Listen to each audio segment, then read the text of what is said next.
dengan senyum. Saudara-saudara, hari ini saya akan memberikan renungan pemberkatan nikah ini dengan judul Kasih dan Kehadiran Allah di Tengah Keluarga. Pertanyaan selanjutnya, apa yang membuat Markus begitu tertarik sampai kemudian mau menikah dengan paket sudah diberkati dengan wangi? Apa yang, satu saja, apa yang membuat Markus begitu tertarik? Ya, boleh kasih mic dulu, ya kan? Biar yang lain dengar begitu ya. Iya. Oke, boleh diulangi? Orangnya baik dan tulus. Orangnya baik dan tulus. Oke, terima kasih.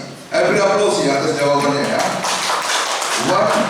Apa yang membuat Wati begitu tertarik sampai kemudian siap menikah dengan Markus?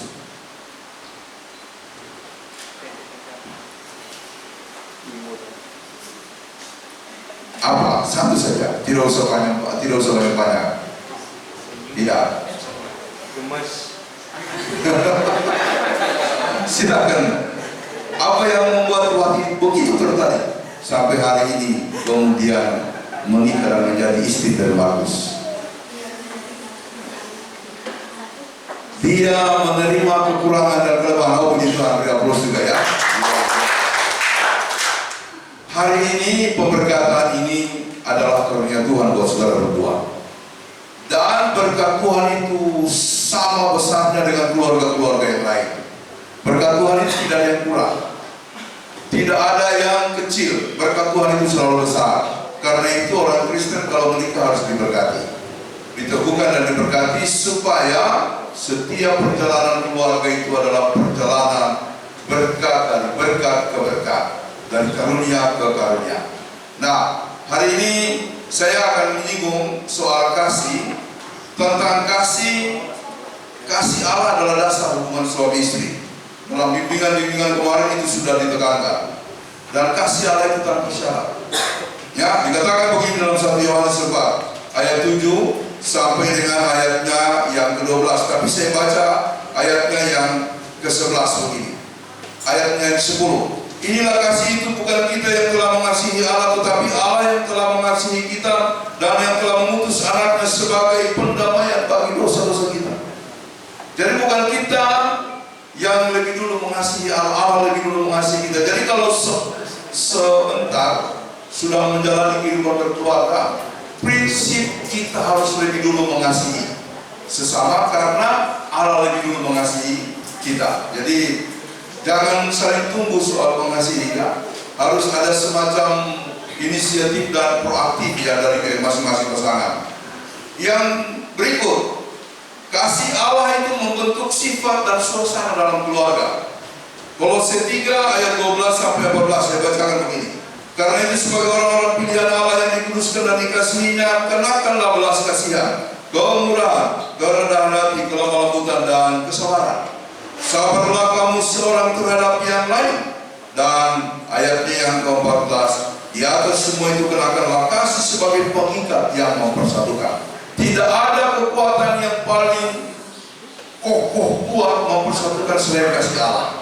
Kalau kita mengandalkan kasih kita, itu akan rapuh. Jadi ingat baik-baik, kasih Allah akan membentuk sifat dan kemudian memunculkan suasana. Suasana yang bagaimana? Suasana yang penuh damai sejahtera. Lalu kehadiran Allah di tengah-tengah keluarga. Di dalam Mazmur 127 ayat 1 dikatakan, kalau bukan Tuhan yang membangun rumah, sia-sialah orang membangunnya.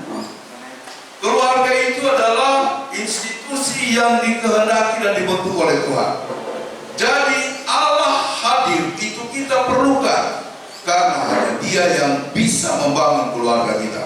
Itu mengenai kehadiran Allah yang pertama. Kemudian kehadiran Allah memberi kekuatan dalam pencobaan. Yesaya 41 ayat 10. Janganlah takut sebab aku menyertai engkau, janganlah bimbang sebab aku ini Allahmu. Aku akan meneguhkan, bahkan akan menolong engkau. Aku akan memegang engkau dengan tangan kananku yang membawa kemenangan. Jadi ketika keluarga, namanya kehidupan keluarga tidak ada yang mulus-mulus saja ya. Ada persoalan, ada krisis, tapi ingat, Yesaya 41 ayat 10. Jangan khawatir, Tuhan akan menolong saudara berdua. Kemudian hari ini kita membaca mengenai 1 Yohanes 3 ayat 23 dan 24. Pertama-tama dikatakan begini. Inilah perintahnya itu supaya kita percaya, ya, dalam nama Yesus Kristus anaknya. Jadi perintah Tuhan yang akan kemudian kita jalankan mulai dengan perintah untuk kita percaya. Jadi percaya itu bukan cuma sekedar kerinduan, tapi dia perintah. Kalau tidak dimulai dengan percaya, yang lain tidak akan bisa dibangun. Yang tadi saya jelaskan tidak bisa kita rasakan. Jadi perintah pertama-tama untuk kehidupan dalam kasih, percaya dulu. Jadi percaya ini ada hubungannya dengan doa, dengan ibadah, begitu ya. Kemarin kita sudah berbicara soal ibadah dan doa dan banyak hal yang harus dilakukan sebagai panggilan rohani dalam keluarga yang baru. Nah, kemudian dan supaya kita saling mengasihi sesuai dengan perintah yang diberikan Kristus kepada kita. Jadi setelah percaya kita harus saling mengasihi. Jadi jangan pernah berhenti untuk saling mengasihi. Karena itu adalah kekuatan setiap pasangan atau suami istri dalam menjalani kehidupannya. Roma 5:8. Akan tetapi Allah menunjukkan kasih-Nya kepada kita oleh karena Kristus telah mati untuk kita ketika kita masih berdosa. Ini penutupnya. Jangan pernah berpikir bahwa waktu harus sempurna dulu baru dikasihi, atau waktu berpikir mati harus sempurna dulu baru dikasihi. Tidak demikian kasih orang Kristen. Dalam kekurangan, tadi kan Markus sudah diakui oleh Wati menerima kekurangan dan kelebihan.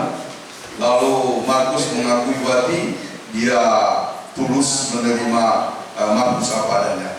Jadi tidak pernah pasangan sempurna dulu baru kemudian kita mengasihi.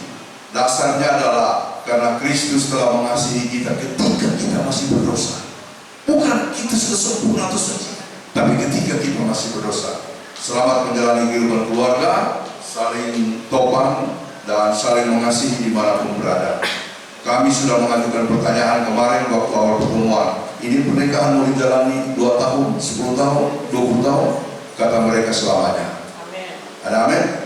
Tuhan memberkati saudara berdua dan kita semuanya. Amin.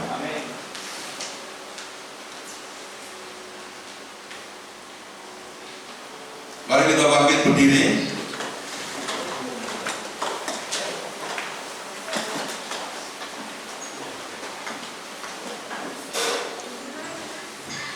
Bersama-sama dengan sekalian orang percaya di segala tempat dan sepanjang zaman, kita mengikrarkan iman kita menurut pengakuan iman rasuli sebagai berikut.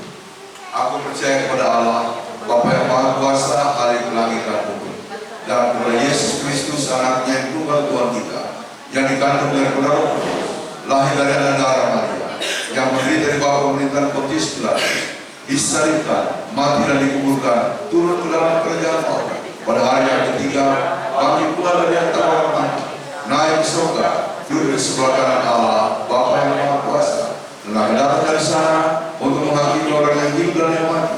Aku percaya pada Roh Kudus, Gereja yang kudus dan persekutuan Orang Kudus, pengampunan dosa, kebangkitan daging dan hidup yang kekal. Silakan duduk kembali.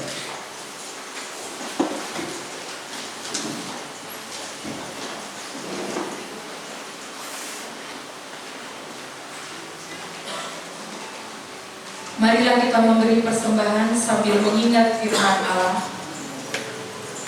Sekarang ya Allah kami bersyukur kepadamu dan memuji namamu yang agung itu.